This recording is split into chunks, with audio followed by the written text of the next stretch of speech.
Saudara Cawapres Gibran Rakabuming Raka menanggapi pernyataan dari Sekjen PD Perjuangan Hasto Kristianto yang khilaf mendukung Gibran sebagai wali kota Solo.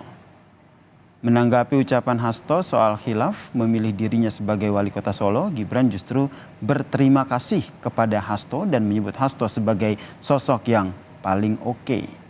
Sebelumnya saudara, Hasto tak hanya bilang khilaf mendukung Gibran sebagai wali kota, Hasto juga mengibaratkan Gibran seperti sopir truk yang masih di bawah umur menabrak kendaraan di Tol Halim beberapa waktu lalu. Emangnya saya nabrak? Maksudnya membandingkan katanya SIM juga butuh batasan umur, begitu juga Wapres gitu sih Mas. Ya udahlah, ngikut Pak Hasto. Terima kasih Pak Hasto untuk masukannya. Juga menyesal mendukung Mas Gibran jadi wali kota dari PDI, Mas. Ada tanggapan, Mas? Ya, terima kasih Pak Hasto. Katanya khilaf katanya Mas. Oke lah, ya mohon maaf Pak Hasto.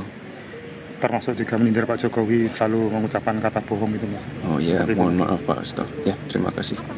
Pak Hasto paling oke. Ya.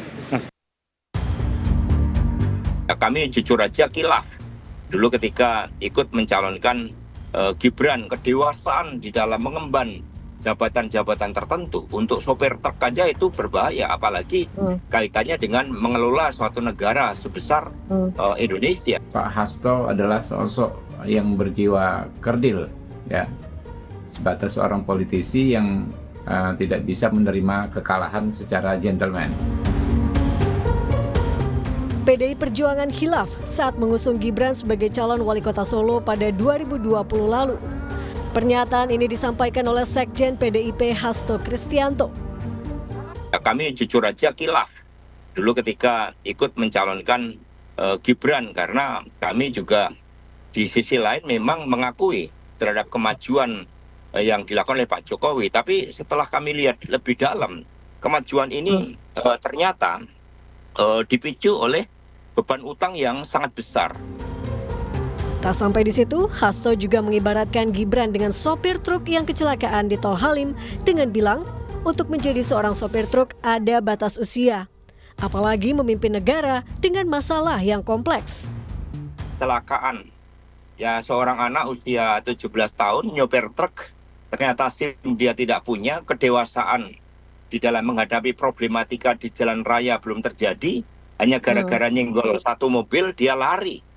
Ini sebagai contoh bagaimana ketika orang hanya berorientasi pada hasil, proses usia itu diabaikan, maka ini juga berbahaya. Karena kedewasaan di dalam mengemban jabatan-jabatan tertentu untuk sopir truk aja itu berbahaya, apalagi kaitannya dengan mengelola suatu negara. Pernyataan Sekjen PDIP ini pun direspon oleh Waketum Gerindra Habibur Rahman dengan menyebut Hasto Kristianto berjiwa kerdil. Hasto tidak menunjukkan sikap sebagai seorang negarawan karena tidak menunjukkan rasa hormat kepada rivalnya.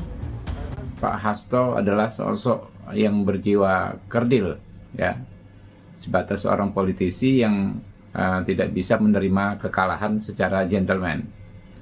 Beliau terlihat sekali tidak dalam kapasitas sebagai negarawan, ya, negarawan yang harusnya menunjukkan sikap respect. Tak hanya sindiran kepada wakil presiden terpilih, PDIP yang tergabung dalam TPN Ganjar Mahfud sudah melayangkan gugatan perselisihan hasil pemilu atas kemenangan Prabowo Gibran di Pilpres 2024. Persidangan sengketa pemilu pun sudah mulai bergulir di MK. Tim Liputan, Kompas TV.